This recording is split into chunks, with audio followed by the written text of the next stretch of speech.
अनेकों बार जो है आपके पास अगर अवार्ड गिनने जाए तो शायद ही काफ़ी टाइम लग जाएगा, लेकिन आपको आपके जो सामाजिक क्षेत्र में, मेडिकल लाइन में जिस तरीके से आप काम कर रहे हैं, जी। लोगों में एक इतना उत्साह है जिसकी वजह से आपके तरफ लोग जो है तो रुझाव हो रहा है और आपको अवार्ड्स पे जो है आपके काम के बदौलत जो मिल रहा है, जी जी।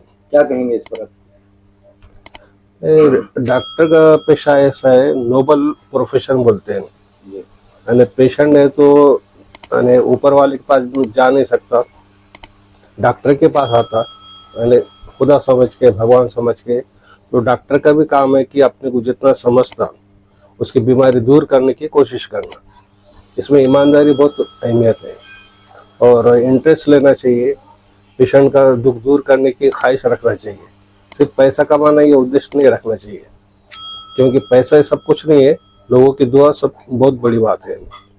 तो मेरा पहले से उसूल है कि आज तक मैंने यानी 100 रुपये, अभी 100 रुपये फीस है मेरे से, दूसरे डॉक्टर की 400-500 रुपये फीस है।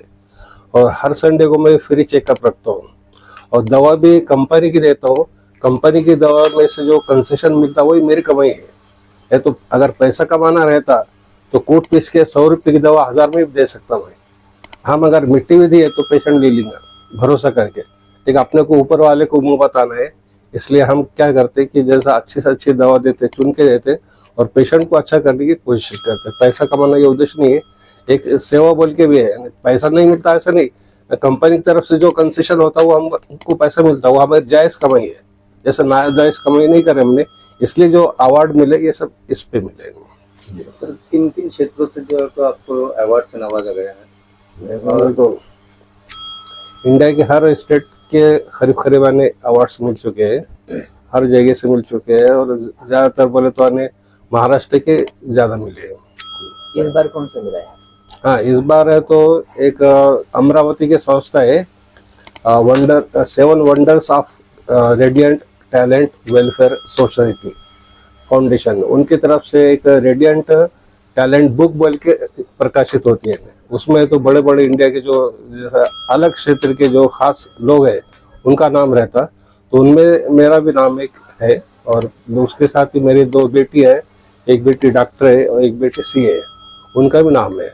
उनका इसलिए है, मेरा तो मैं आपको बोला कि जैसा मैं 36 साल से सेवा कर रहा और 2 लाख के ऊपर पेशेंट हो चुके, 200 से ज़्यादा अवार्ड्स मिल चुके, हर संडे को फ्री चेकअप रखता हूँ, ये सब देख के मुझे अवार्ड मिले। लेकिन मेरी बड़ी बेटी जो डॉक्टर फरजाना है, उसका भी काम ऐसा है कि वो नॉर्मल डिलीवरी के वास्ते मशहूर है नांदेड़ में। 5-6 साल पहले उसके पास एक लेडी आई थी, उनका वजन बहुत बढ़ गया था और पूरे नांदेड़ में सीजरिंग बोले थे। उसके डिस्चार्ज भी तैयार हो गए थे और ड्यू डेट जो रहती है डिलीवरी की उससे 15 दिन ऊपर हो गए थे, फिर भी उसने नॉर्मल डिलीवरी कराई। वो पहली केस है नांदेड़ पूरे जैसा अभी तक के जितने डिलीवरी हुई। और 5-6 महीने पहले एक लेडीज का वजन सिर्फ 30 किलो था, उसको भी सभी ने सीजरिंग बोले, उसके डिस्चार्ज भी तैयार हो गए। लेकिन किसी ने तो अपने जैसे ने बोला कि उसके पास लिया कि देखो तो वहाँ नॉर्मल डिलीवरी होगी। तो ये जो अचीवमेंट है उसके, उसको ये अवार्ड मिला। और सबसे छोटी बेटी जो है रिजवाना शेख, वो सीए उसने पास करी। वो पहली मुस्लिम है सीए कि जिसने सीए का ऑफिस खोली है। तो अभी तक जैसा दूसरे हजारों है, लेकिन मुस्लिम में पहली है। जैसे कि आपने बताया है कि आपकी जो बेटी है उन्होंने भी समाज सेवा को मानुष की जो जिस तरीके हाँ से हाँ, जो जी जी करना चाहिए उस तरीके से ट्रीटमेंट कर रहे हैं।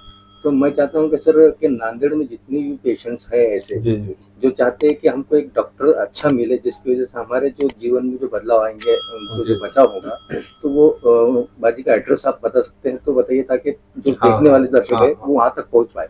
हाँ, उसका नाम है तो डॉक्टर शेख फरजाना शौकत, शौहर का नाम शौकत। और वाघी रोड पे बरकतपुरा आयशा हॉस्पिटल है, आयशा हॉस्पिटल, वहाँ पे उसका दवाखाना है। स्पेशलिटी क्या है? हाँ, नॉर्मल डिलीवरी, गायनिक। अच्छा, औरंगाबाद स्टेशन जो है जो शर्माते हैं आपके पास में आने के लिए, तो उसके लिए आप क्या कहेंगे उन लोगों को, पेशेंटों को? नहीं नहीं, उनके लिए ऐसा बोलना है कि बीवी के पास शर्माने से बेहतर है कि इलाज करना, है ना। अगर समझो आपने शादी करे तो आपकी जिम्मेदारी है बीवी को होश रखना। अगर आप नहीं रखेंगे तो फिर कौन रखेगा?